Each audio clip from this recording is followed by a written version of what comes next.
Hola amigos, ¿cómo les va? Bienvenidos al canal de Charlie Pereira, el senador. Y hoy vamos a ir con un tema monetario. Sí, vamos a hablar de los dineros públicos.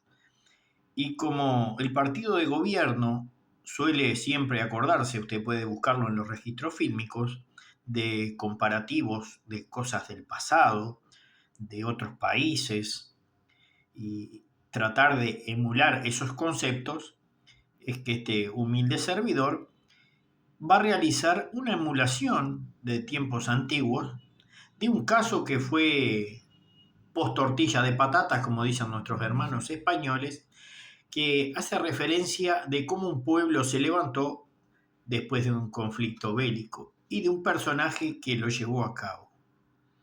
Pero antes quiero mostrarles una perlita ahí que nos dejó nuestro actual gobierno con referente a dineros públicos y una compra muy debatida. Hay una oficina del Ministerio de Ganadería, Agricultura y Pesca que tasó el valor de la hectárea en esa zona en $4.400 y esto se terminó pagando 7.300, o sea que se pagó un 40% más.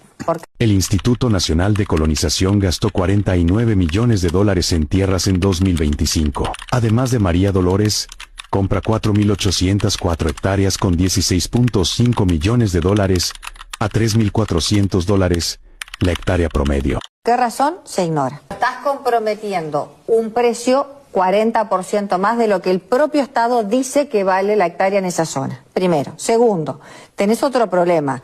Se dijo públicamente en el acta 5740 del 14 de mayo que era en homenaje al exmandatario José Mujica. Eso ya desvía lo que es los cometidos del Instituto de Colonización. Aparte de eso, para hacer este privilegio... Bien amigos, como han visto esta irregularidad administrativa que no puede entrar en la cabeza de muchas personas, como el propio Estado se flagela en beneficio de un privado, supuestamente, y por qué está pagando ese 40% más. Pero no obstante eso, vamos a describir otro pequeña perlita, un caso que es inenarrable, y acá un periodista del cual tenemos la información, le va a mostrar lo que viene a ser nada más y nada menos que lo que le dejan sus familiares a usted en calidad de beneficio, el sacrificio de sus padres, de sus tíos, de quien sea, para usted. Y escúchelo atentamente. Escucha lo que dijo esta senadora del Frente Amplio sobre crear un nuevo impuesto, el impuesto a la herencia. Transformación en el país y que vos puedas haber tenido que ver con eso. ¿Cuál sería? Dejar de tener un país donde haya gurises que nos nacen con herencia y gurises que nacen con transferencia. A mí me parece que es algo que se puede lograr en este país. Si eso después se llama impuesto a la herencia, si eso después se llama transferencias. El punto es que hoy, en ese punto, entre la herencia y la transferencia, vos tenés un gurí que sabe que va a poder disfrutar la vida y un gurí que sabe que la va a sufrir. Que después podemos hablar de distribución, después podemos hablar de desarrollo. Es muy bueno lo que dice, en realidad es muy malo, pero es muy bueno para entender cómo funciona la cabeza de la izquierda.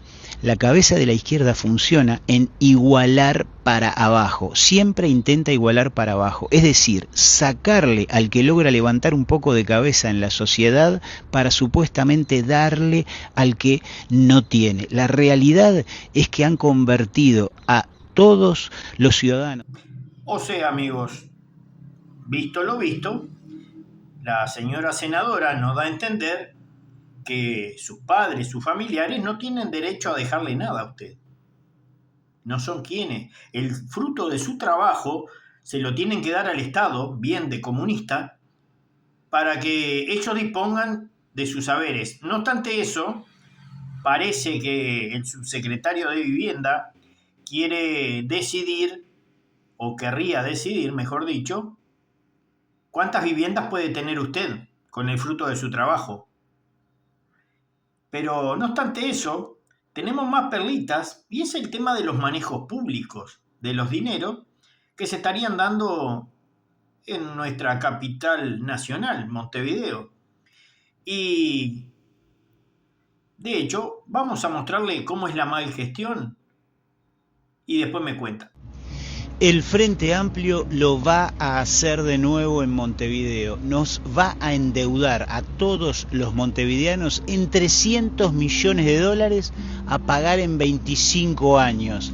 ¿Para qué? Para limpieza, saneamiento, un proyecto en Ciudad Vieja, movilidad y arreglo de calles y veredas. Vos te das cuenta la locura de esto, ¿no? Porque todas estas cosas que te nombré deberían hacerse con los ingresos corrientes de la Intendencia, con lo que recibe por recaudación de contribución inmobiliaria, patente de vehículos y tasas y contribuciones de todo tipo y color que cobra. Pero no, nos va a endeudar a 25 años con fideicomisos, 5 fideicomisos. ¿Sabés lo que es un fideicomiso?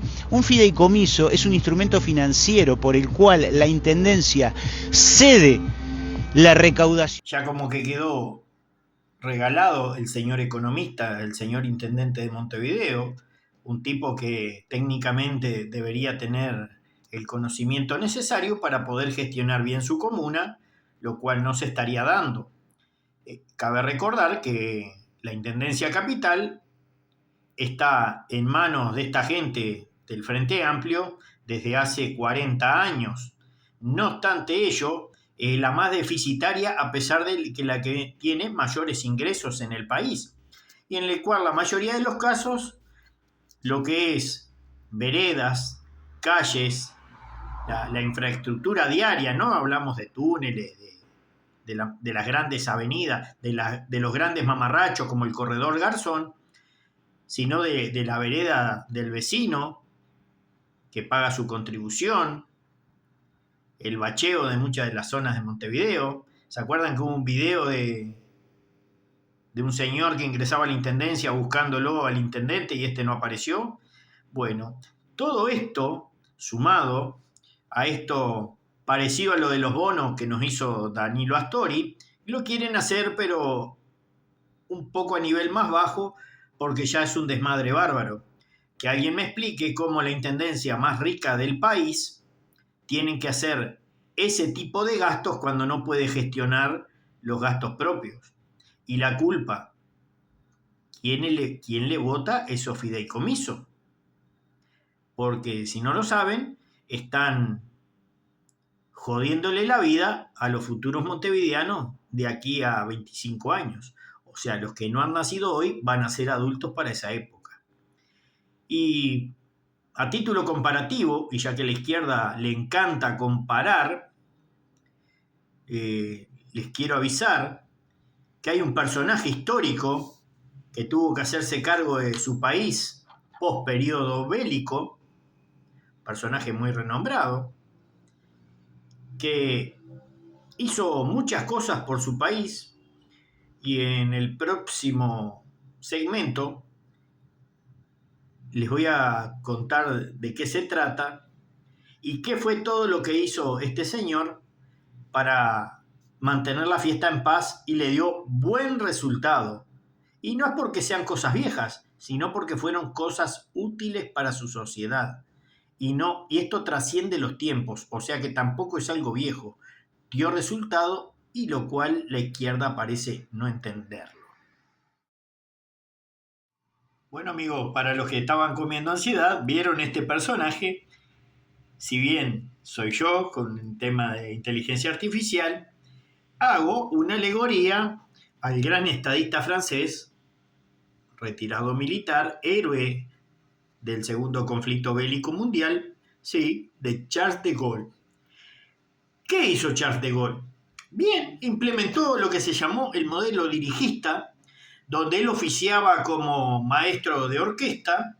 Él dirigía a qué velocidad se tenía que mover la economía del país, dándole incentivos a las empresas, sí, atraía a las empresas, y mire qué requisito fundamental aplicó. Los trabajadores tenían parte de la ganancia de esa empresa, lo que quiere tener el surderío. Lo único que el surderío quiere toda la ganancia, no. Este hombre fraccionó la mayor ganancia para la empresa y el resto de las ganancias iban para su personal. ¿Y qué pasaba con ello? a través de los pesos y contrapesos, usted como obrero, vecino, que llegaba a una fábrica, debía cumplir una cuota. Entonces, si el patrón no cumplía, se le sacaba todo. Pero si usted no cumplía, lo corrían, lo echaban a la mierda, una patada en el culo y afuera.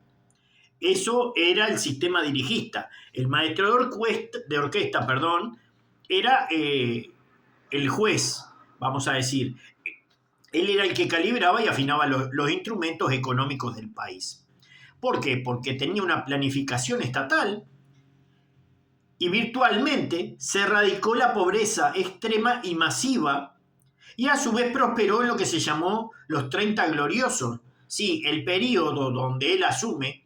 Cabe recordar que De Gaulle no quería ser presidente de Francia porque a la entrada a París, en la Reconquista, el que entró fue su segundo al mando, fue Leclerc, el que le dio el nombre posteriormente a los tanques, a los carros de combate franceses. Bueno, ese fue el que entró.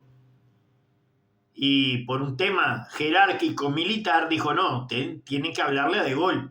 Y De Gaulle dijo, no, yo me jubilo, me voy para mi casa. Y el hombre se fue a su casa. Pero el hombre era tan visionario y tenía tanta expertise y buscaba tanto el incentivo de su propia gente, sí, buscaba el interés de su gente, de su pueblo, de sus paisanos, sus coterráneos. Era lo que hacía. Lo fueron a buscar a la casa, porque ahí no había de izquierda y no había de derecha. Ahí había que levantar un país. Para aquellos que se andan peleando y todavía no dirimen cómo es la situación, porque nos están amargando la existencia hace un año y nos quedan 4. Y este hombre erradicó virtualmente la pobreza extrema masiva. Salieron de la línea de pobreza. Entonces, mediante la planificación indicativa, el Estado fijaba toda la cuota y los objetivos de producción, junto a los empresarios, y mire usted qué cosa rara, a los sindicatos. Y ya les advertía, si no cumplís en la fábrica, te echo a los empleados. Y traemos empleados nuevos. Pero si el patrón no cumple, le decomiso la empresa. Y ahí todos felices y contentos. Recuérdense lo que dije anteriormente. Se repartían las ganancias. La mayor parte para quien invertía y el resto para sus obreros. Pero después no hubo una nacionalización masiva, no. Lo que nacionalizó como puntos estratégicos este señor De Gaulle fue la energía, el transporte y la banca. Y en la banca aprovechó y cambió la moneda para hacerla más fuerte dentro de Europa. Y esto con una noción y una visión de estratégica, el hombre controlaba los puntos principales de su país. Cabe recordar que Francia es varias veces superior al tamaño de Uruguay. Ya en aquella época se complicaba controlar a pesar de no tener un gran sistema de carreteras debido a que fueron destruidos. ¿Sí? Después modernizó la industria. Hizo que vinieran empresas a invertir de forma masiva en aeronáutica, en el sistema ferroviario, en el sistema automotriz, que en Uruguay no ocurre mucho, y en energía nuclear. Sí, también en la energía nuclear. Y como dije antes, parte de esa ganancia, parte de ese movimiento iba para las personas, lo cual aumentaba su nivel de vida. No se la quedaba como los políticos. Los políticos no cobraban más. Y ahora le voy a contar por qué. No es como hoy en día, que el político uruguayo cobra mucho más que el resto. No, acá cobraba un poco el empresario, seguía en la escala los empleados y el político era uno más. Pero en la participación y reparto, siempre y cuando, como les digo, el obrero participaba de esas ganancias de la empresa, pero debía llegar a un objetivo de producción, evitaba que existiera, por ejemplo, como tenemos hoy en Uruguay, el Plan Mides. Evitaba, por ejemplo, que hubiera personas en situación de calle. Evitaba el asistencialismo. No, nadie precisaba porque ejercía una contraprestación esa guía que tenía el Estado hacia la mejora del país. Sí aseguró un salario mínimo, que menos de eso no podía cobrar nadie, siempre y cuando ese trabajador cumpliera y el patrón cumpliera. Acá tenían que cumplir todo. Y de repente, ¿por qué no asumió, por ejemplo, uno que tenía una visión distinta, que era el mariscal Pétain? Bueno, porque Pétain fue el héroe de la Primera Guerra Mundial, pero en la segunda tortillita de patatas, como dicen nuestros hermanos españoles, fue traidor. Sí, se sumó al movimiento socialdemócrata y le dio pase libre al muchacho austríaco del bigote y terminó siendo el regente, el títere de lo que se llamó el gobierno de Vichy en Francia. Habíamos hablado de que Leclerc no quiso asumir porque era el segundo al mando de De Gaulle y no le interesaba, el hombre era totalmente militar, era belicoso de por sí, no quería saber nada de política y menos de levantar un país con lo que ellos requerían. Y mire usted lo que es gobernar bien, gestionar bien y usar los recursos públicos correctamente, comparativamente con nuestro Uruguay de 2026. Él lo hizo en 1944. Estamos hablando que antes de finalizar la guerra, él ya había comenzado a gobernar y a levantar Francia. Miren lo que hacía De Gaulle. Hizo instalar en el Palacio Elíseo, sí, o el Palacio de Eliseo, como usted lo quiera entender, un contador extra. Sí, ya existía electricidad en esa época, había vuelto.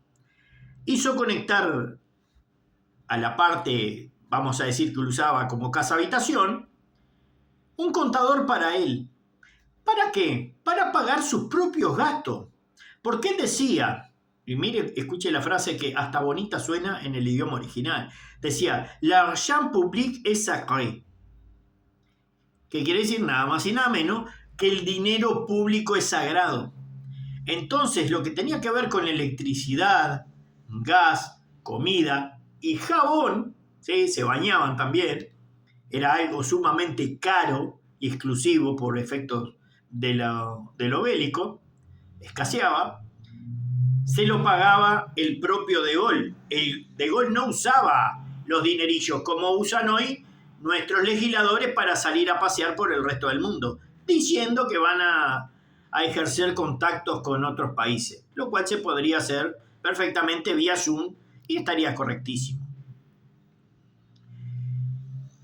Y en cuanto a los muchachos que son estos que son gerentes de la pobreza, como se les llama, que defienden al obrero, ¿sí? Los gestores de pobreza no eran intermediarios de nada, sino que eran los referentes ad honorem y simplemente para avisarle al presidente, ¿sí? Le avisaban al presidente cuando tal o cual empresario no cumplía.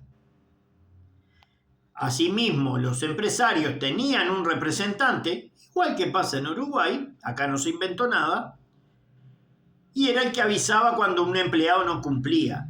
Y acá el propio presidente, patada en el orto mediante, lo corría como un perro. Era así de fácil y era un sistema que funcionaba. Quisiera yo saber en este siglo XXI por qué se dejó de usar, por qué no se aprieta a las empresas, se les da un incentivo, pero la ganancia sea repartida. Y los gerentes de la pobreza que no estén a cargo de nada. Eso tendría que pasar. Pero en fin, son dudas que nos embargan si viernes es con B corta y sábado con B larga, decía el gaucho Bataraz. Amigos, ha sido un placer. Muchas gracias. Suscríbanse al canal, darle like, apretarle el botón de las notificaciones. Y bueno, espero que con la mía se gestione bien. Con la de ellos, que la tiren. Un abrazo para todos.